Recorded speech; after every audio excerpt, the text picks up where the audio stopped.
I would wish a great lake of ale for the King of Kings. I would wish the family of heaven to be drinking it throughout life and time. I would wish the men of heaven in my own house. I would wish vessels of peace to be given them. I would wish joy to be in their drinking. Stay tuned for the show. Poets at War is sponsored by the following. I'm Ian Wilson, and I create graphic art using primarily traditional methods, supplementing with digital where it's needed. I use a real pen, a real paper, a real graphite to make my art. I like to feel my art. I've always been this way. I love the feeling of a pen or pencil in my hand, the sound of graphite scratching paper, and I love the sight of a nice black line making its way across the page. So why choose traditional art over digital? Traditional art has an organic, natural quality that seems to be missing from most digital illustrations. The illustrated books and comics that were made in the days before digital have an excellence and staying power that is just as vibrant now as it was decades ago. These are the stories that stay with you. Dr. Seuss, Winnie the Pooh, Where the Wild Things Are. People still read these. I'm currently working on my own graphic novel series, Legend of the Swordbearer, and I've also had the privilege to draw graphics for 2 motion comic series, along with illustrations for a small magazine, Logosophia magazine, and various book covers. Don't let traditional art fade into the dust. Help me keep it alive. You won't regret it. Visit my website at ianthomaswilson.com for more info.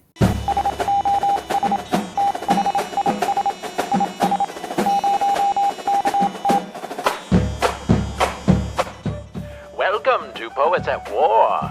This time on the show, we have an expert on the early Celtic Church, along with, some interesting thoughts about lakes of beer and such. Baptists, hide your children. It's Jason Farley in the trenches on Poets at War.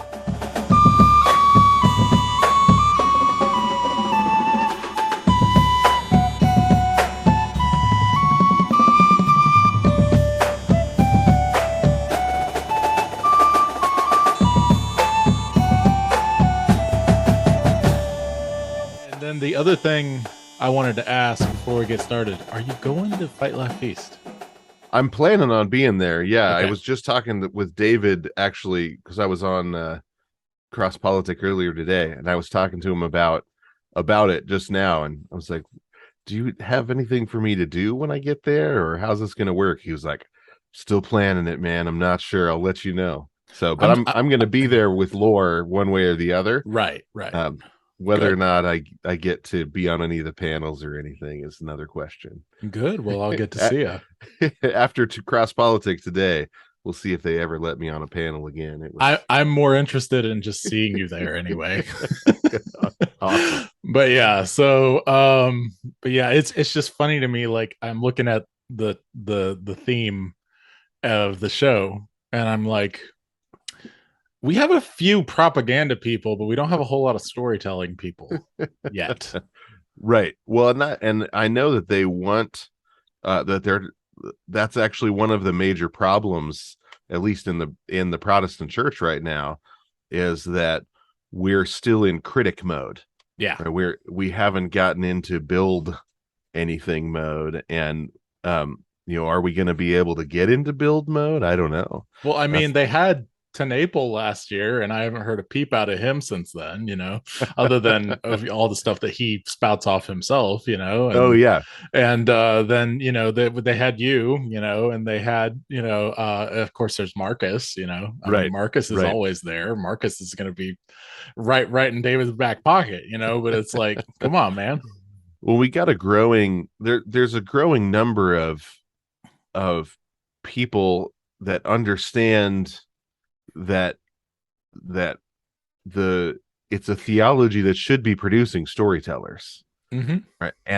But it's sort of just now hitting the frontal lobe for people that we've got this lack of storytellers. Well, yeah, it's this thing where I think the storytellers have always known, because they're automatically in that category. And they've been fighting battles left and right. But I'm actually just starting to hear, not locally, Unfortunately, the South is predictably behind on certain things. Is it okay? Unfortunately, but there's a few, here and there in locally, but it's like it's just one of those things. And I'm a Southern boy. I'm from the South. I'm Scotch Irish as you get, and it's just one of Yeah. those things. Like I know I'm not in any way, shape, or form Californian, but being raised in the '90s, I think that tinged my thinking slightly. Yeah. And Yep. Oh so yeah. it's California ruled the West Coast ruled the 90s. exactly, That's the reality. and Yeah. and so I can turn my Southern accent on anytime I want to, and it's not a problem, and it's my exact voice, just a little bit of Southern accent. I get angry, I might sound a little bit more like this, but it's just one of those things, like. I had a girlfriend in junior high that her Tennessee accent came out whenever she got angry. Yep. So if you see me doing back and forth, it's only because my screen that I have directly in front of me is disconnecting back and forth. So okay. Just ignore that. And we've basically started, I suppose. It's just, I kind of just wait for a beginning point and editing and figure it out from there. You know me. Yeah. So on Knox Unplugged, David doesn't even tell me when he's turning on the recording. We just are talking, and then I'm like, wait, are we recording now? Oh, right. Okay. Yeah, exactly. So it's just, and that's one of the things I like about it, because it's like he's getting a real conversation with you for the most part. You're occasionally like he'll catch you and you'll be couched in something you don't want to quite say it the way you want to say it, but that's always fun. But I'm less and less self-conscious all the time, but that's a struggle, Well, I think you've probably listened to the show a couple times at this point, right? Knox Unplugged, like once or twice. And yeah. Do you get why people like me like it, or no? I mean, I think so. It's always it's so hard when you're on the other side of it, where especially when you feel like this has been a conversation that you've been trying to have for a couple of decades now, right? And nobody shows any interest. I mean, I was just talking to Jared Longshore about this, where all of a sudden people are saying, oh, dang, metaphysics. I can see how not having one has gone so terribly wrong, or not having a one that is thoughtfully Christian is going terribly wrong right now, right? And even more plainly and simply, having a meta narrative, period. Yeah, exactly, instead of a single primary narrative of which there is no other narrative, right? Let's just we don't have any other idea of a bigger, broader scope of existence than our own vain whatever, exactly, our own vain world. Like I'm the center of the universe, and everybody else is a bit character in my life. Right, exactly. As opposed to all of us being bit characters in Jesus's life, which is exactly what it is. And he has this habit of like pulling bit characters into a story that he's telling because he loves the dance sequences, and he's like, hey guys, check this out, this is going to be great, and he pulls us into the parts that he enjoys and shares them with us. But it's such a different way of approaching your life, than what we want to do, which is be self-centered and obnoxious. Yep.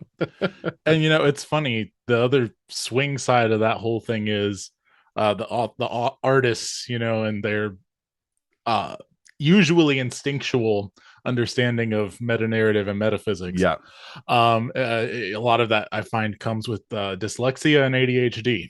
And the thing is, like, I just discovered I had ADHD like just a couple of months ago. I didn't even know. I mean, I've never heard anyone talk about it or anything. It was to me, it's like equivalent to how people talk about Cherokee as Native Americans. Like, a dyslexia is like the least dyslexia and ADHD, I would say, are the least disabling of all of them. Like no one ever notices Okay. them. You know what I mean? So they just Right. Yeah. pass, you know, Yeah. as neurotypical people, as they call them now. I hate that phrase, but you know what I mean. Neuroatypical, is that it's Uh, called? Neurotypical is like Oh, someone who is supposedly normal, right? oh, okay. And then neuroatypical would be anyone who has anything from autism to dyslexia to whatever, you know, their brain doesn't work right. And I'm Ah. sitting here going, there is no normal.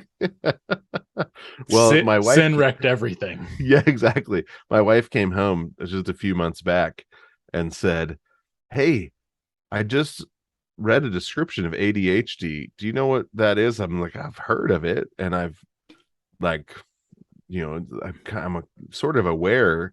And I They was like, called "But it I'm not." ADD back in your day, I think. Yeah, exactly. And so she's like, "Well, let me read you a description." And I was like, "That's funny. You're making fun of me," because I thought she was just describing things about me that frustrated her. We're gonna get to the Celtic Church, people. Don't worry. But We will, we will. I But was just she gonna. was I actually have to reading do a a real tangent here too. description. But It was yeah. really funny, and I was Oh like, yeah. and so it's been helpful because so I went in and studied it and figured out, what some of the symptoms are and what causes it, and some of the brain stuff that helps you just figure out how to be more. It's not even productive, but just how to be more self-aware of some of the things that maybe are getting in your way that you don't To live realize in it. some And yeah. controlled chaos, right? To Right, yeah. help you through your day. No, but I think you'd find this interesting. This was why I was saying we're going to get to the Celtic Church, because I have a small tangent on my dyslexia. So, my dyslexia is not seeing letters backwards, right?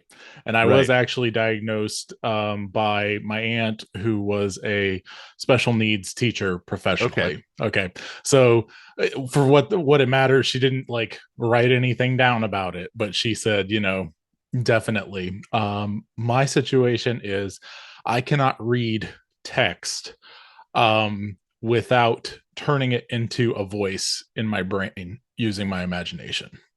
Oh, okay. So I can look at text for hours on a page, and that combined with astigmatism, Okay. what ends up happening is I'm trying to focus on a page first to get what the letters are saying, then to turn it into like sound in my It's give it brain. an accent. Yeah. Yeah, exactly. Give it an accent, give it a voice. And so all those things combined cause all kinds of backups, in the entire system. And Yeah. as a result, I didn't really read until probably second or third grade, like really Okay. actually read, right? And Yeah. so for me, it was just one of those things where, but like I knew my phonics and my language arts, and I was like poet from the get-go. You know what I'm saying? Like Right. it's But just because everything's oral to me, yeah. That's funny. So yeah, yeah. Yeah, I think that um a lot of the just even the idea of neurotypical is a way of thinking in terms of, I mean, what moderns do is we want to break people down into groups for identity groups. Yep. And and you lose the ability, I think, to celebrate the differences. Yeah. You know, but when everybody's supposed to be a cog that fits into a machine, you got to Right. get them all shaped the same. And the thing is, that's the idea. There are cog humans that God made, and they're no less Right. valuable, and they're awesome. You know what Yeah. I mean? And this is the thing, like we can't treat them in Machiavellian. I've been using that term so much more since Knox Unplugged. Good. Machiavellian ways. Like sure, there might be people who are more, like Marcus, more Walt Disney, visionary kind of people. Yeah. And then there are people who make those things happen, Right. and like that's not wrong on either end. Right. And like this is something that my wife had to kind of pound into me, because she's the most using terms that we know, Hufflepuffy hobbit you can possibly imagine, and I mean Right. that with all the endearment in the world. She's she's a cartoon character of just cutesy joy, and I just love her. And she's told me over and over with very, little girl angriness that's adorable and cute. You can't sit here and think you're some kind of creative elite, Joshua. Right. Yeah. And that's a trap that we fall into, It is. Yeah. So I remember when I was a brand new Christian, a missionary, I can't even remember where he was from, but he was an overseas missionary coming through, and it was the first time I'd ever heard an overseas missionary talk, and so I was really excited. And at the end, it was something along the lines of, and if you aren't focused on overseas missionary work, then you are not serving God. And I was like, oh no, I'm not doing overseas mission. It has never been. And then the guy that was discipling me was like, yeah, everybody thinks that way. Everybody thinks whatever they're doing is the most important thing, because you have to think it's the most important thing to do it. But you also have to remember that God calls other people to the most important thing in their life. Exactly. It was really helpful. I was grateful to have Dan Finney, who around to be like, no, you don't need to feel guilty. That's fantastic. Every time you talk about the people that God put in your path at all the right times, it's just inspiring to me. I kind of just, I ended up taking them for granted for a long time, but I was given those people from birth. Oh, that's amazing. A lot of the time. Yeah. And that's the crazy thing. Like I had to listen to them for ages and ages, beat me over the head with various things to finally get stuff, and so it was a little bit different. But it's either way, it's glorious, Yeah. And I guess, with that being said, I had talked about, God's given me some ridiculous heritage. This is me trying to segue sloppily into the Celtic Church, so just bear with me. I talked previously in our past episode about the ridiculous history of family members I've found in genealogy. Like I said, it's folklore, so it's whatever. But like, I just had William the Conqueror come up recently, just random stuff like that, and I'm just like, one of the most, looking back through all of that and trying to parse, what was happening in this period, where were my people here, where were my people here, this is kind of the reason why I wanted to talk about the Celtic Church. Okay. I have my own kind of picture. I think everyone kind of has to rebuild their picture, because there's so much so much varying information about time that was so ridiculously long ago. And of course the world was shifting and changing like it is now, and people are not going to have a good picture of 2020 in the year 2020 22 22. So like, I don't know, man, like there's to give you a little bit of, let me do this. I'll give you a little bit of this, the places where I've gotten most of my info, and you can kind of tell me where you've gotten yours and what's what as far as you see it. Does that work? Yeah. Perfect. Okay. Yeah. So basically, what I have, the main, well, I wouldn't even say the main text. The main text is like I said, the listening. I've been listening to Pastor Joe Morecraft on the topic of world history and whatever else for a long time. I was raised in that. I did other random research online. Some other books that I've read. It was been a while, but How the Irish Saved Civilization, or whatever that book is. And then a few just other random pieces and things, old texts that I could find, particularly about the High King system and the transfer of power during Patrick's time. And some of that was Catholic, some of that was people currently trying to translate the ancient stuff, whatever. I know about a little bit about Brendan and some of the 12 apostles, but I'm really more interested in that in particular. And then this book that no one seems to know about except Pastor Joe. I've asked Glenn Sunshine about it, and he doesn't know about it. and it's really fascinating in what it posits. And it was written back, I want to say like the 30s or something like that. Okay. Oh wait, no.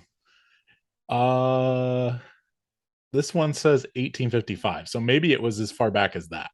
Okay. So it's The History of the Coldies, the Ancient Clergy of the British Isles by Duncan McCallum. Are you familiar with this book? No. Okay.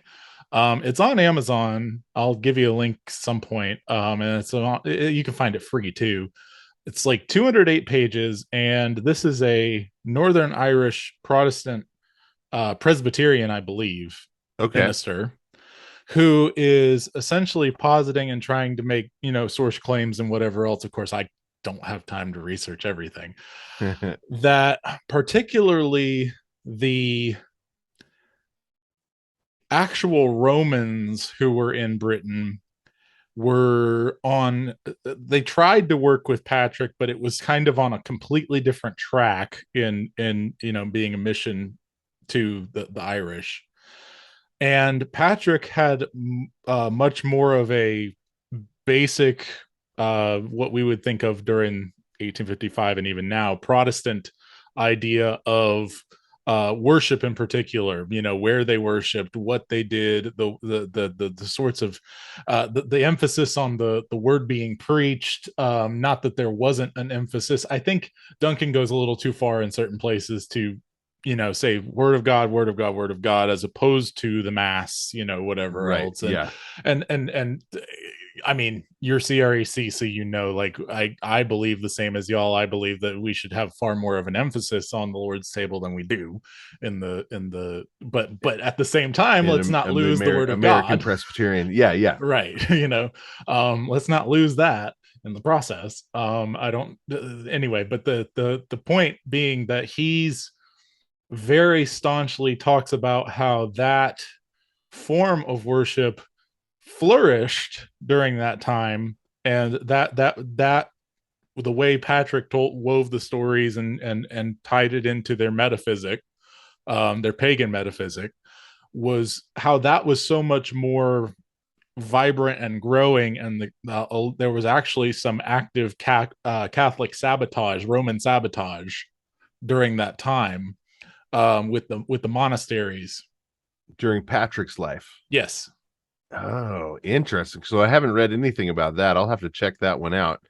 Yeah. That sounds really interesting. So I can give you sort of my take on that whole situation. Mm-hmm.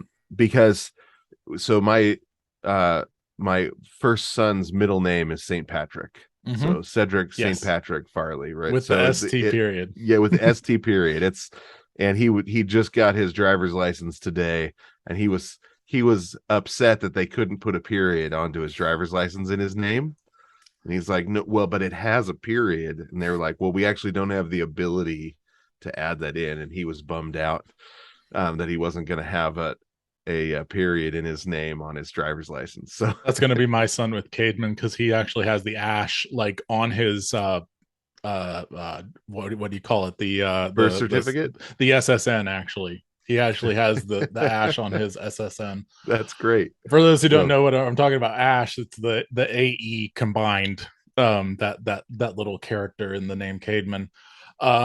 But and then my wife, she has a space in her name, her first name. Okay. It's KAY space CEE.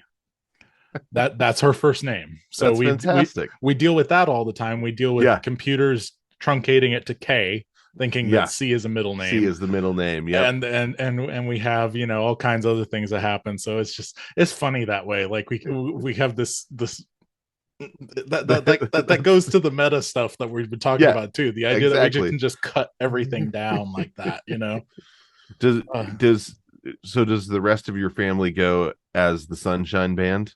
So she can be Casey in the Sunshine They've Band. made that joke a lot over the case of her life, and she actually loves the band. We joke about it being her. It's a great band. Her band. Yeah, great drummer. Right? Honestly, yeah. Okay, what's your favorite song? Casey and the Sunshine Band? Uh-huh. Well, they got was Walking on Sunshine. That's Casey and the Sunshine No, Band, right? Katrina and the No, Waves. that's Katrina and the Waves. What Casey and the Sunshine Band, I mean, they come up on the radio all the time. I don't You're know. trying to think. I'm That's trying to the think. well, the two biggest ones in my opinion are Shake Shake Shake Your Booty, Yeah. and That's the Way I Like It. Okay. You know, so that's my I favorite really one. like Shake Shake Shake. Mm-hmm. Shake Shake Shake Shake Your Mm-hmm. Booty, just Mm-hmm. because that's a I mean, that's like Do the Dishes with the Family Right. sort of song. That's a great one. Yep. Yep. But The yeah, so Okay, but that back gives to you St. kind of Patrick. yeah, Yeah. that kind of gives you a from Casey and the Sunshine Band to Right. St. Patrick. It's Yeah. total sense. It's So yeah, like this is kind of like the view that I'm going with. I know the story of Slane Castle, where he gives the High King, he burns the fire and gives the High King the gospel and everything yeah. else. I know that story. I know some other Catholic type stories and things. I'm not saying they're not true or whatever, or one way or another. I'm just saying, like, the snake thing, it always seemed weird to me. Yeah, Driving the snakes out. and what's difficult in all of those stories is sometimes the stories are told the way that we tell stories now, like did George Washington ever cut down a cherry tree, um is not as important as did that story inform the way we thought of what it meant to be an American, By the way, we right? still do this in modern times, and it's Oh not yeah. always bad, such as goofy TikTok videos where they pull a prank on someone, but the whole thing is poorly acted, but you get the point of the prank and it's funny. Right. Yeah. You know? That there's always a storytelling aspect to being a people, and sometimes the stories become so important to the way we think of ourselves as a people group that the question of historical accuracy isn't the question people are asking anymore. Right. And then people in modern and postmodern times come along and they say, well, but did it really happen? And you're like, well, you're kind of missing the whole point of the Right. whole thing, right? So and it's not that historical accuracy is or isn't important, it's that it's not always the question that's being asked. Right. And so but in terms of the history of the Celtic people and their conversion, they're converted fairly early on. The first Albin is the first martyr, and he was a Roman.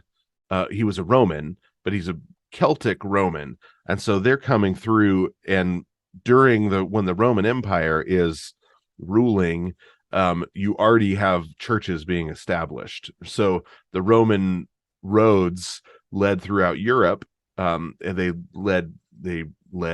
were in Africa, they were in Europe, they were in the Middle East. The Roman roads were used to spread the gospel really early on, including up into the up amongst the Celts. And we don't know necessarily who brought the gospel to the Celts. We know who ended up bringing it to Ireland, but there were actually Celtic groups in England, in Scotland, in France, and in Ireland. There were Celtic tribal peoples all throughout. Yeah, and to be clear to everyone else, we're not talking about necessarily the individual tribes when we're even saying that we're Celtic. We're using the modern version of the term, which kind of means all that area. Yeah, that whole so it was a large tribal system. The Isle of Man, the whole thing. Yeah, the whole thing. And so there, in a similar way, up here in the northwest of America, up into British Columbia,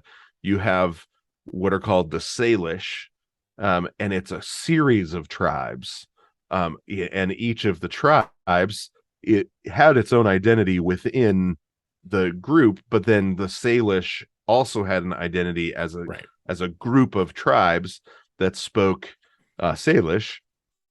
And the Celts went all the way down into Gaul, up to Ireland, up to Scotland, all throughout. So they were as a people group, they were spread fairly wide and broad, but they were they didn't some of them were integrated into the Roman Empire and joined up because they were conquered, and that was sort of how it worked. Your tribe got conquered, and so you joined up into the empire and joined the military, and but some of them didn't. So you had within the Celtic peoples, you had the Scots, who were in Ireland. Yeah, I know, right? Yeah, not confusing at all. Well, that's funny because like Scotia is a word that we think Nova Scotia, New Scotland, but Scotia was Ireland. It was Ireland. Yeah, it was the Irish. It was New Ireland. But and then you had the Picts, who were in Scotland, and you had the Brits, who were in England. Not to mention the Gauls. And then the Gauls, who were in France. And as the church came through, a lot of Brits were converted. They weren't British yet because they weren't a nation yet, but Brits were they were the ones that joined up with the Roman Empire. So the Brits were a tribe that joined up with the Roman Empire for the most part, but they were also the ones that were converted the most. The Scots were never, or I mean, the Picts were never a part of the Roman Empire. Right? So the Wall of Hadrian is where they stopped the advance of the Roman Empire, and they were the ones that painted themselves blue and charged down, and they were called the women from hell, or they had different names for them in Latin. They were terrified of them. They didn't fight in straight lines. The fog would roll in, and you would just think it was just a fog, but they would be hiding in the fog. And as the fog overtook the Roman guards, suddenly a bunch of them were dead. Yep. So they were terrifying. They were very warlike. And then the Scots over in Ireland, the Scots and the Picts kept their animism. The Brits and the Gauls joined up in the Roman Empire and became and joined that form of their religion, was subsumed into the empire and became a part of it was less animistic, Pantheon, and more a part of the pantheon, which is a sky-based religion, right? So the empires tend to have sky-based religions. And we're building to the sky. Sound familiar? Yeah, exactly. And so you have the animism is much less centralized. What happened is the Brits sent missionaries to all of the Celtic speaking peoples and began converting the Scots and the Picts through their a very ascetical type of Christianity, because separating from animism is much more difficult than separating from an imperial religion. True. Because an imperial religion there's plenty of room for you to continue to exist. Right. Whereas in animistic religions, there's no secular space. Okay, so help me out with this. You've kind of broken it down to animism and more the Roman religion, but I know there's obvious other influences too. The Druids also had some other stuff going on, with nature stuff that wasn't just animism. It was trees and whatever else, and the sacred nine and all those other sorts of things. Well, the Druids. So we actually don't know as much about Druids as people like to say. Oh yeah, no. Sometimes, yeah. And the other influence that we also don't know as much about, which I was gonna bring up, and you can bounce back and forth and do whatever, is obviously the Norse gods, Odin, et cetera, et cetera, which had a big influence because of the Vikings. But they end up having an influence down the road a little bit, and which is really, I think, fun to talk about. But what you have, so with the Druids, they're an animistic, and sort of an attempt at a religious animism rather than, most animate. So, I had a neighbor who was an animist, and who New Age mysticism style, right? It was, but he was raised in it. So he was multiple generations separated from Christianity, didn't grow up knowing any Christians, and was raised in sort of like an hippie animistic cult up in the woods of the Santa Cruz Mountains. Mm-hmm. And he said, when you, and he said, oh, I mentioned something about being a pastor, and he was like, oh, I worship trees. Mm-hmm. I was like, okay, explain how that me, works. Right? That's amazing. He said, when you go off into the woods, you find the oldest tree that you can, then you sit in front of it and you tell it your problems, you tell it your hopes, and I said, okay, does the trees ever talk back? I gotta know. Right. And he was like, no, not really. He said, I'm not crazy. And I said, well, if you ever want a God that talks back, I've got one of those.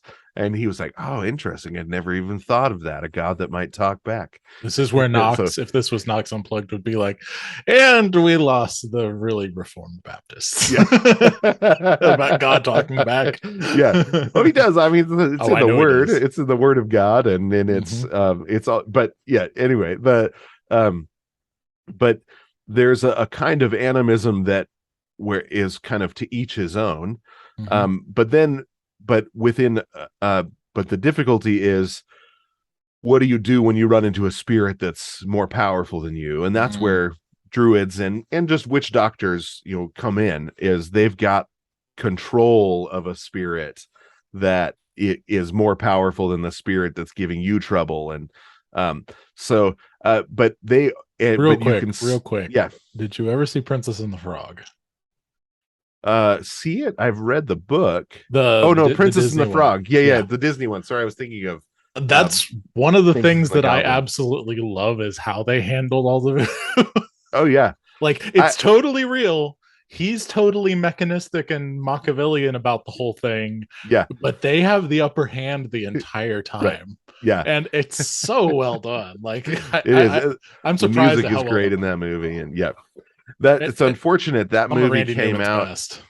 That movie came out right as they were in the process of dismantling the marketing department and then rebuilding it. So it actually didn't get the marketing that it ought to have. Is unfortunate.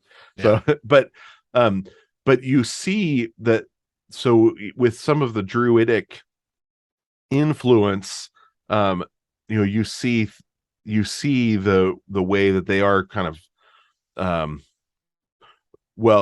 you've got like Stonehenge, for example, which was in the old stories, it's Ethiopian giants bringing Stonehenge up and setting it up for them, and it's interesting. I hadn't heard that one. Yeah, it's so the way that that story was told, is that Stonehenge was basically delivered as a gift by Ethiopian giants and set up there, and that's how they got those giant stones set up in exactly the calendrical position. It's a giant calendar, to be able to mark out things, and that the reason that the way they could do that is because Ethiopian giants brought it to them and set it up for them. So but what happens is as the Celtic groups are converted, because they're coming out of animism, it's a much more ascetical Christianity that they set up, because they need that. It's almost like drug rehab, but it's like pagan rehab, right? You got to go dry. You got to go real dry. for a little bit It's before you penance. can. Yeah, yeah. Well, I think even more than penance, it's like every single habit of every part of your life is attached to some spiritual entity, right? And so when Paul says that the when Paul talks about the elements, he's talking about the spiritual elements of an animistic type of religion, right? That the elements are melted with burning fire by the gospel. That's what was going on in those Celtic situations. Is there's animism is much harder to convert from than imperialism, because in imperialism there's an entire secular space which your life is functioning, and it doesn't change everything the way it does in an animistic context. This is like you mentioned, cavemen.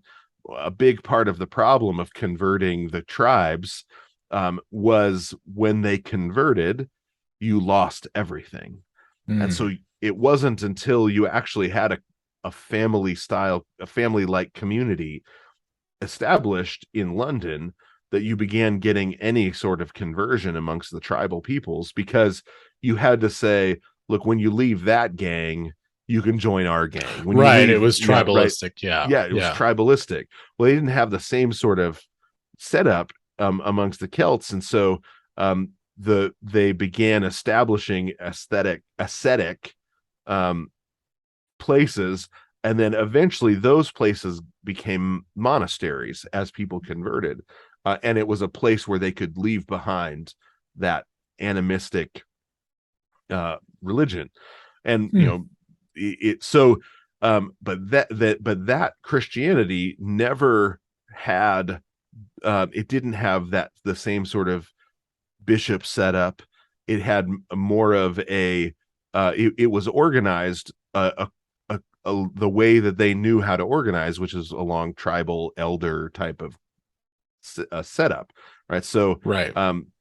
It was ordered in a more similar to a Presbyterian setup than a imperial setup, the way by the time you get to the 5th, 6th century, the Roman Catholic Church is set up.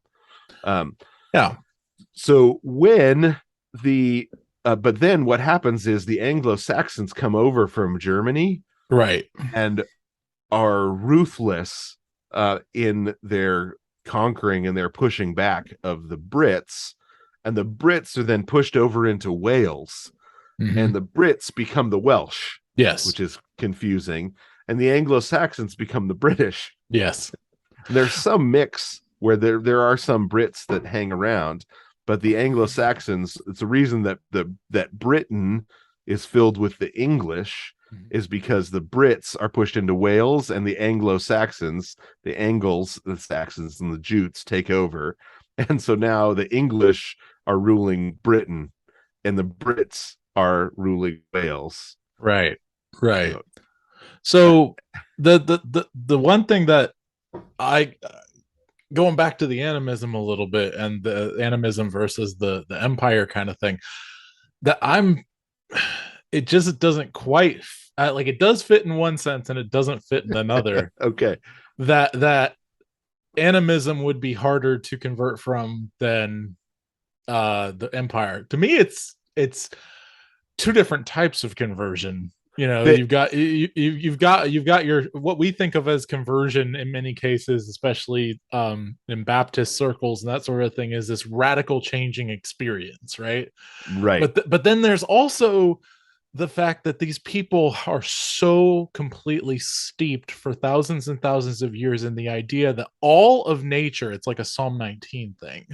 All of nature is completely interconnected and intertwined in such a way that there are central points, even if there isn't a central point, right? And then all of a sudden you blow their mind with the central point, Christ. Like, yes, it's harder to leave things behind, like camel through the eye of a needle, kind of, whatever, that kind of a thing, right? But like, at the same time, I feel like the second that seed is laid, there's going to be less resistance than all the instantaneous conversions, over time. Yeah, I could see how that is probably the experience of some of the folks there.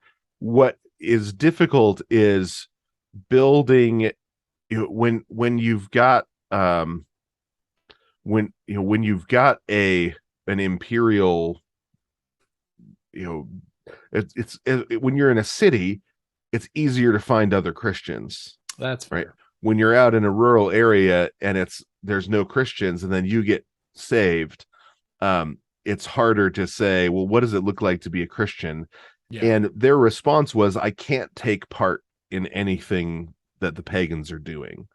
Now, whether that was exactly right or wrong, that is what happened. And so there was a separatism in the Celtic Christianity, and a mysticism, not mysticism in the way we think of mysticism, right? But they didn't have the same sort of direct connection they didn't have the connection to Rome, the connection to the bishop system, that you had in other places. And so you could say, well, it's easier to communicate and find out, what do we believe about this, or what do we believe about that as Christians. And so there was, because they were beyond the edges of the empire at that point, right? Mm-hmm. And so I think that is probably more than anything so you have this tradition developing that's beyond the edges of the empire, that doesn't develop heresies, which is one of the things that I find fascinating.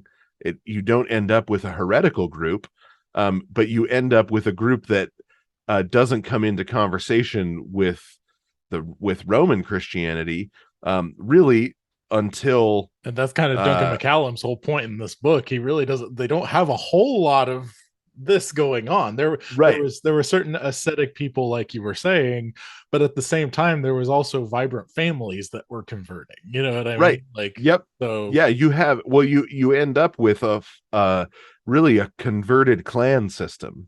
Yeah.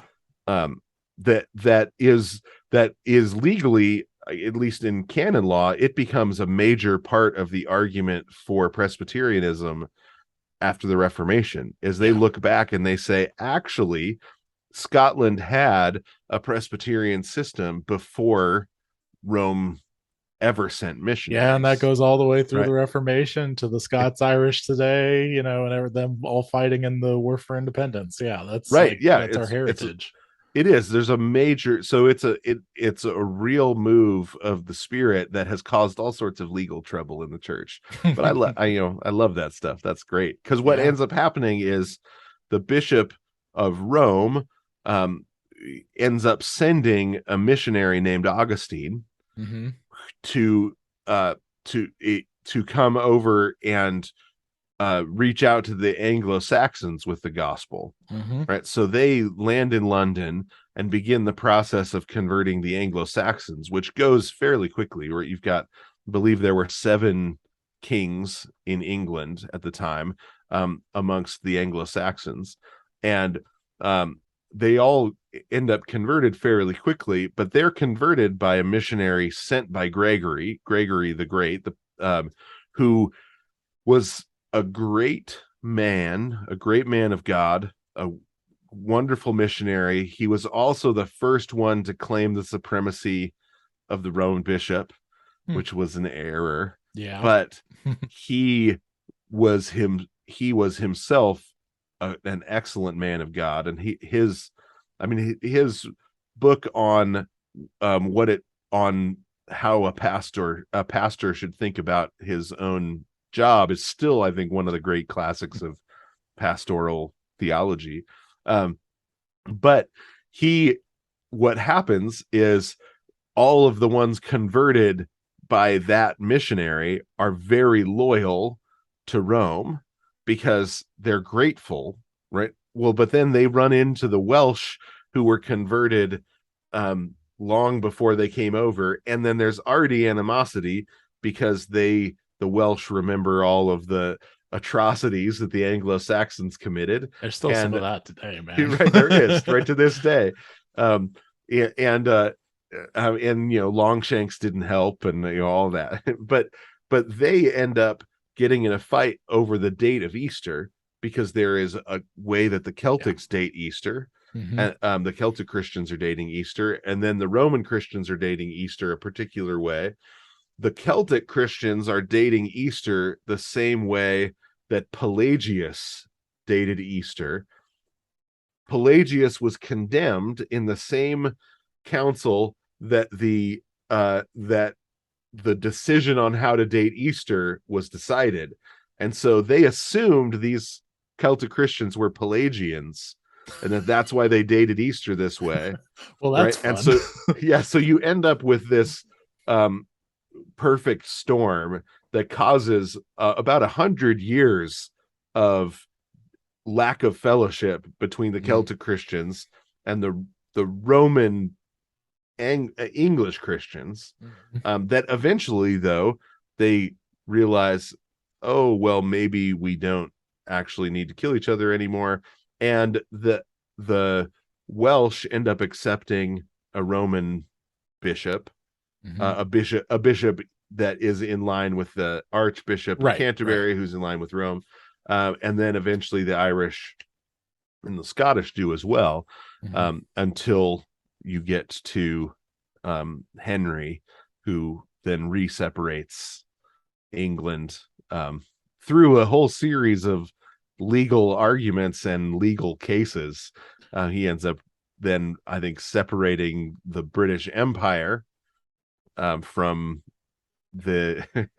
from Rome, and then eventually that gives the Scots and the Northern Irish the ability to then separate from the entire episcopal system and establish something else, and that's how America was born. Exactly. Yeah. Well, it's so crazy to me. Like, first of all, without having read the book, obviously, everything you just said at least gives holes in which all these postulations can kind of fit into, which is is fascinating. I'm gonna have to check because out that book. It looks really interesting. Yeah, well, the second I mentioned it to Glenn Sunshine, he kind of just scoffed and laughed at me, and I'm like, this is a really old book, man. Like, and it could be totally wrong, and the guy was crazy and whatever else, but my pastor's pretty good at history, and like, I just like to see what you thought. But yeah, and I'm not saying that he probably just was like, yeah, I'm talking to 100 people at the Fight Laugh Feast conference, whatever, whatever. I'm not saying it was mean or anything. Yeah. But like the whole thing is, like, I'm fascinated by this because I can talk about talking this sort of language with you because you and I have both been, and I'm still in my local area trying to as a mission, quite frankly, opening people's minds to some of the more what they would either call us Catholic or charismatic for. But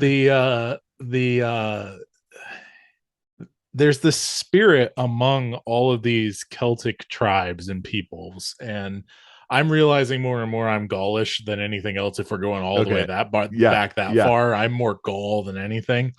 But particularly with the Irish, with people who followed after Patrick and who followed after Columba, there's all, like, since Iona, pretty much, there has been this sense to me, this spirit of anti-tyranny, Presbyterian, representative, good magistrates over evil tyrants thing that has been going since Iona. And I tie it back to Iona because they had all kinds of nonsense going on at that point, like we just talked about. Yeah. And I feel like, we talked the last time about some of the neo-Celtic musical influences, particularly in the South. I'm finding it's slightly regionalized, but I think it is going all over the US. The Gettys, et cetera, et cetera. Yeah. I really feel like there's so much more subliminally going on, and that's not even the right word, but that's the closest I can come to spiritually going on, even with uh all of these, you know, people who are fighting against CRT, who are dispensational, who are Southerners, who don't know if there's any hope. They're turning into William Wallace Freedom. I'm on the table getting ripped open Yeah, territory. And like that, and it's not just Braveheart. Like there's something, they know that there's something in that history, even if they don't know what it is, and they know that they are not even like this British imperial thing. They're not Saxons, most of them. right. You know, they're actually like you said, the Scots and the Picts, and they're the Gauls, and they're, you know, all these other things. The Gauls have an interesting function just because of the whole Frankish Empire that came later, and the fact that like even though like we, I feel like because of King Arthur, a lot of our idea of a knight are like we immediately go back to knights in medieval times. It immediately goes back to Britain because we're English speakers. Right. But most of that came from France. You know, and so there's this code of chivalry and everything else, and I there's this spirit that I can't shake, and I know other people are wanting to delve and dive deeper into it, but they're afraid to for whatever reason. You know, and it's just this weird thing that I'm experiencing. I can't really put it any more clearly than that, you know. What? Well, I'm trying to remember the name. I think it was like England and Taliesin, maybe that Mm-hmm. C.S. Lewis talks about the two spirits of England that have been at war since the Yes, gospel arrived. I have actually read that a while ago, but yeah. Well, I don't Yeah, know if that's and the title, but I know what you're talking about. yeah, it's in the third space trilogy where he Yes. does some explaining, but then it's also in some of his stuff that he wrote for Charles Williams. Yeah. That's Um, where I'm thinking of is from the space trilogy. I'm thinking, yeah, you know, Ransom as the Pendragon and all that right, the stuff. Pendragon, and so and I think and I think that what Lewis is onto is exactly this thing that there is a that there's always two spirits at war Mm-hmm. within whatever covenant system God has set up, right? Because of our Mm-hmm. rebellion, um, that, and it's you're going to have the same sort of thing in Russia. Mm-hmm. That there is the Russia that God is bringing, the Russia God intended, Mm-hmm. that God is bringing to pass by the power of His Spirit, and then there is the Russia that is fighting against it, Yep. and that they just the same way an individual who's in covenant with God has spirits warring within himself, that the nations have spirits warring within themselves for the control of the nation. And uh and I that's something that I think, because of our individualistic assumptions, we don't know what to do with when we run into it. Yeah. Right. And uh but but it has, I mean, it works its way out in laws and the way that you have revolutions, and the whole thing is a working out of the what God intends for a person or an institution or a covenant people, and what our sin wants to do with it, what Yeah. wants to turn it into. So I do think that so when you say, well, what, the something like the spirit of the Celtic Church is still alive, I think that's totally true. Yeah. And there is a misuse of that, a way to Yeah. see, and then there's a really good collection. I think it was called Celtic Spirituality, and it was just a collection of writings from Celtic Christians. Mm. And what's interesting is how many of them do sound really, really Protestant. and then how many of them also sound really, really mystical sometimes. They're very. That's why I love reading anything Patrick wrote. He's just so like he's me, man. Like I'm not that good at speaking. I'm not that good at putting this into language the way he did. But like he is expressing what's on my heart 90% of the time. You know, when he's very well balanced, he's very gospel centric. He loves the word. He's also very poetic. He's very Holy Spirit centric in the same way Calvin was, you know? Right. Yeah, exactly. Right. And so there's a, but you've also got it in guys like St. Louis, who went and converted the French, or they weren't the French yet, but the Franks and the Gauls. And Franks and Gauls. Yeah. He was,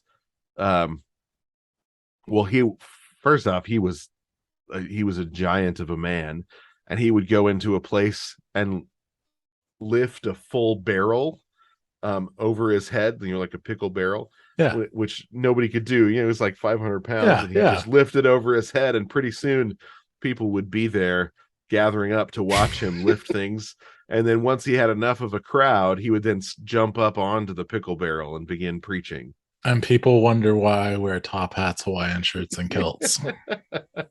Right? Just saying. Yeah, exactly. P.T. Barnum goes along with the gospel, man. I'm just telling you. Like, he wasn't necessarily gospel centric, but everything that he did was like this. He borrowed all that from the charismatic circuit writers. You know what I'm saying? Like, right, from those Methodists. Yeah, those old Methodists. Yep. But then you had guys like there was one of the most effective evangelists to the Anglo-Saxons. So they would send out poets, musicians to these areas.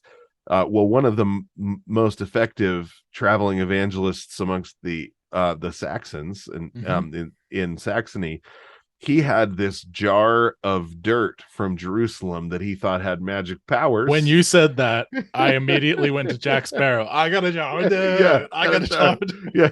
And he used to uncap it and walk around the city and pray, because he thought that the jar of dirt had special powers. And then he would close it up, and then he would go in and he would preach the gospel, and he was a really effective preacher. And he would often say, but look out, but this dirt is very powerful. And you're like, yeah, that's you missed that one, right? But because he was actually preaching the real gospel, people were really getting saved. But he just happened to also think that this was very powerful dirt. Right? So the story of God, it was his Dumbo style, like magic feather. Right, exactly. Right. The story of God's people is filled with God using the jesters to I can't remember how I got off on that. But that's okay. But here's the other thing to look out for, though, is in the Romantic movement in the 1800s, you had a lot of people making crap up. And then the spiritualist movement following that. The spiritualist movement came out of there. But there's all sorts of things that came out of that mid 1800s that have no historical fact. They're like, well, the Celtic religion, the Celtic spirituality, the Celtic Christians were this way and that way, and they were just making stuff up. So it's the same group that said Halloween came from what was the same people who say Ishtar, which my pastor taught for a long time, and then he learned that it wasn't true. Or that Saturnalia. So they're the ones that said, oh, Christmas really just comes from Saturnalia. So they were just making that stuff up, right? None of it was true, but they were trying to find pagan roots to all sorts of practices, because they wanted to get rid of Jesus but keep Christmas, keep Easter, keep Halloween. What was the thing that you still hear people say, oh, Halloween actually was Sardin or some. Well, with Halloween, it's funny. Like, I think that it has been more perverted than the others. And I actually do with my daughter, we've rebranded it Heroine, where you can't dress up as any, like, witches or goblins or pumpkins or anything like that. We're not doing that junk, but you can dress up as any good guy, any hero, any mom, any, whatever, right? Like and so we rebrand it and say Heroine. Anyone says Halloween, we just say Heroine, and they look at us like we're crazy, and it's great. You know what I mean? Like, Yeah. but yeah, It's Samhain or yeah, Samhain, Samhain. yeah, yeah, yeah. Yes, but that stuff was all just made up by the Oh yeah, German romantics. oh yeah, And so that romantic movement has actually done more to shade Celtic Christianity mm-hmm. than it has revealed much about any of it. Yeah. And so, it's funny, the Grimm brothers who wrote down the fairy tales, Mm-hmm. one of them was a Christian and one of them was not. And so Mm. one of them, so the one of the Grimm brothers that was not a Christian, he was big into the restoration of kind of the Spiritist Yeah, stuff. that makes And total then, sense. and then his brother ended up, I believe, an ordained minister in the Lutheran Church, was very, conservative Christian. But when they were young, they worked on all these, Grimm brothers fairy tales together. So it's really interesting the way now it is hard to just get straight up information about Yeah, the Celtic Church that's not romanticized. that's been my experience with the romantics. Crusades too. Basically Mhm. anything from the Dark Ages to quote unquote Dark Ages. I hate that phrase. Yeah. Till the Crusades, and slightly after that, it's so crazy to me, like everything that God did through that whole entire period.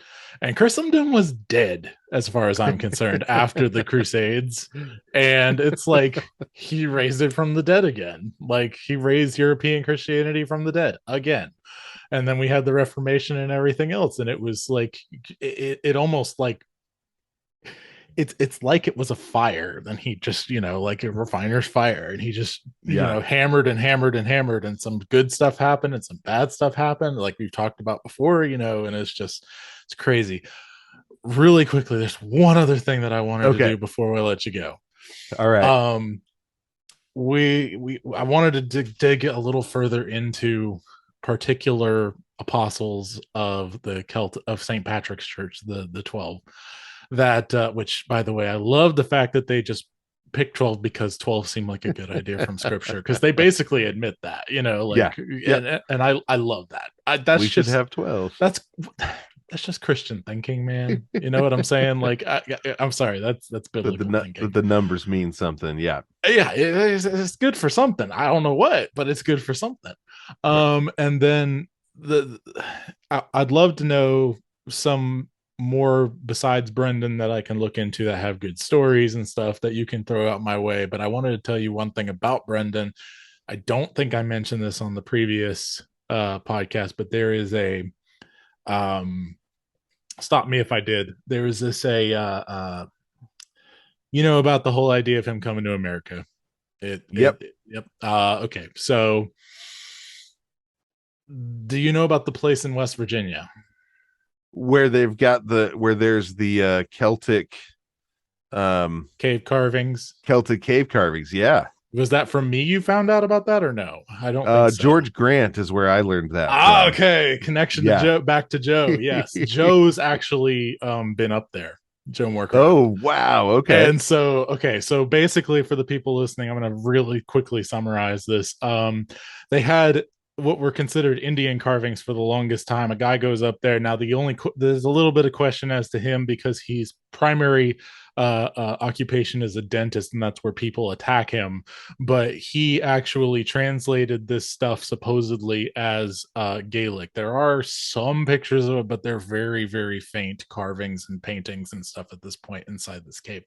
I can't find them anymore. They were online for a little while, and now they're gone, as far as I can tell, or Google's, Google and everyone else is shadow banning them anyway. Okay. But The situation is, did he tell you about Christmas with that or no? No. Okay. Oh, wait, is that the one where the light shines on it on Christmas Day? So you heard about this? I have, yeah. The idea is that tell the story. The idea is that this writing in this cave in ancient Celtic language, Gaelic, whatever it is actually the Christmas story written out. And of course we know a lot of the Celts and the Druids and whatever else, they did the sun stuff, the calendar, like we had talked about. And supposedly that when the sun shines in on Christmas Day, the light through a little crack that they've cut in the cave actually lights up the Christmas story on December 25th. Amazing. It's like, I love it so much. Oh, I know. It's private land. I want to go there sometime. But yeah, it's so crazy. But there's a almost certain possibility that he was in West Virginia at some point. That's pretty darn far inland too. That really is. Yeah. West Virginia mountains. So that would be crazy. And even if it wasn't him, if it was some other random, Ionian, post Columba person, whatever, like it's just crazy. But yeah, so other apostles that we should look for stories. Well, I know that. So one of the apostles is why it's named Ireland now. So I can't remember exactly his name, but the one that gave his name to Ireland. Okay. And so Aaron is the Celtic for Ireland, the way we. And so I know that he has some amazing stories. Okay. I mean, Brendan is the one that has the most exciting stories. He's real life Rupee Cheap. Right, exactly. He's just going west. And then Columba as well. Columba, that's how he's the one that brought the gospel to the Picts. And the stories of him going up, and it is hard to, how do you sort through the what's true from what's not true, but I'm looking for good stories. The Gaelic missionaries, they were so much manlier than anything we do, because they would just head off. They would dress like warriors but not bring swords, right? So that is, and so you show up because it was an easy way to get yourself in front of the king, right? You show up dressed like a warrior, and then they drag you in front of the king, and they're like, well, look, I don't have a sword, but I am here to talk to the king, so let's go talk to him. So they had a very manly way of doing it. But then also, like Brendan, he hears that there are people out in Greenland and Iceland and in Canada, right? He says, oh, there's people that way. So he knows exactly what to do. So they get together a group. He just says, we're going to head that way because that's the way the people are, right? And so they get in their little leather boat and just head that direction because they've heard there's people there and they know what to do with people. You go tell them about Jesus. So it's a pretty, the St. Brendan's Voyage, it's a beautiful poem. It's a long poem, and there are things in there that you think, okay, that probably didn't happen. They probably didn't land on an island where Judas was, that right. But at the same time, when but Columbus he used Brendan's navigations as part of his argument for why he needed to be sent that way. So we know that you can go that way and find people because Brendan did.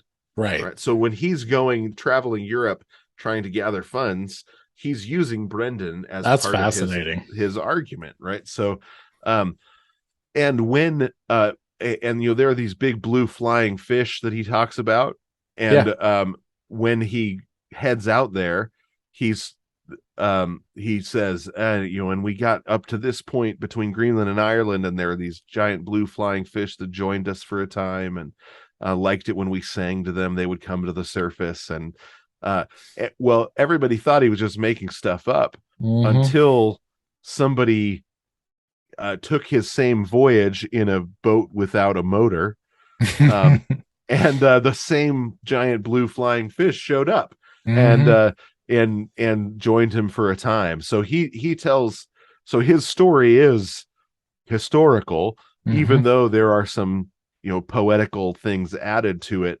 that it probably had to do with him trying to teach a lesson or something, or kind of think allegorically about his own life, so that he could tell his story in a way that helped other people with their Christian faith, right? Or maybe something so crazy happened to him he had to make it sound plausible. Right, yeah, exactly. But then Columba, Saint Columba, there's some really great stories. He's worth looking into. Yeah, I've looked into him a lot. Yeah. Beyond that, that Celtic spirituality, it's got some great books. And it's like reading other, like, early church fathers, Roman early church fathers or Greek early church fathers, that you read them and you think, I get that we speak a different language, but man, you guys feel like brothers, you guys feel like family. And that's a lot different than, when you read just ancient classical texts. And I think rarely do they feel like family. Yeah. And I think that's one of the reasons that, like, it's such a big topic to me. We talked about this briefly on the last episode, and now some, and a good bit more here. Why I wanted to dive deeper, like, being a covenant child who was brought into the faith at an extremely early age. The first time I can remember in the, give your life to Jesus kind of way was 8 o'clock, or not 8 o'clock, 8 years old. But, like, I knew God and I wanted to obey him, and I knew who Jesus was all before that, and like, the fact is, for me, and the fact that my dad was, he doesn't believe he was a Christian as a child. I'm not so sure, because there's certain fruits that he refused to acknowledge at an early age and things like that. And then I know my grandfather was Christian from an early age, and, like, before him, I have no clue. I know that my great grandfather was a racist. There's all kinds of other things that were going on during that time, whatever. But, like, I know I have an unbelievable. I've always known, even before I started doing all the genealogy, like, I have a rich heritage, because my mother told me I did, not just on her side, but on dad's, because she knew just a little bit about some of the people. And then I start blowing it open and whatever else, and I'm finding Alfred the Great, and I'm finding, all this other kind of crazy stuff.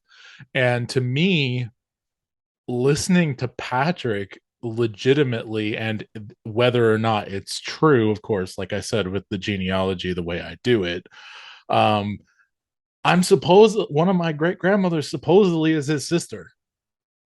So it is legitimately, to me anyway, personally, on a personal level, like, we're talking the folklore, it may or may not be true, but it's whatever, like, it's legitimately like listening to my uncle saying, Christ before me, Christ above me, Christ beneath me, Christ before, whatever, all that stuff. Like, it is legitimately like hearing my uncle say it. Yeah. Well, so, I'm Irish. I haven't looked deep into, all of everything, but, my son, who's Saint Patrick, would have been Bridget had he been a girl. Right. And have you heard Saint Bridget's prayer? I think so, but it's been a while. This might be a good thing to end it with. I just pulled it up so I could read it to you. It's one of my favorites. It's Poets of War. Let's hear it. Yeah, it's I would wish a great lake of ale for the King of Kings. I would wish the family of heaven to be drinking it throughout life and time. I would wish the men of heaven in my own house. I would wish vessels of peace to be given them. I would wish joy to be in their drinking. I would wish Jesu to be here among them. I would wish the three Marys of great name. I would wish the people of heaven from every side. I would wish to be a rent payer to the prince. The way, if I was in trouble, he would give me a good blessing. I would like the angels of heaven to be among us. I would like an abundance of peace. I would like full vessels of charity. I would like rich treasures of mercy. I would like cheerfulness to preside over all. I would like Jesus to be present. I would like the three Marys of illustrious renown to be with us. I would like the friends of heaven to be gathered around us all from all parts. Right? I would like a great lake of beer for the King of Kings. Right? I would like to be watching heaven's family drinking it through all eternity. It's just this beautiful a prayer that God would give her a lake of beer so that she could host everyone and everything and be able to be at the disposal of the King of Kings with her great gift, which was hospitality. People would come from all over. I would like a great a lake of beer for the King of Kings. I lost my spot. I would like to give a lake of beer to God. I'd love the heavenly host to be tippling there for all eternity. I'd love the men of heaven to live with me, to dance and sing. If they wanted, I'd put at their disposal vats of suffering, white cups of love I'd give them, with a heart and a half, sweet pitchers of mercy I'd offer to every man. I'd make heaven a cheerful spot, because the happy heart is true. I'd make the men contented for their own sake. I'd like Jesus to love me too. I'd like the people of heaven to gather from all the parishes around.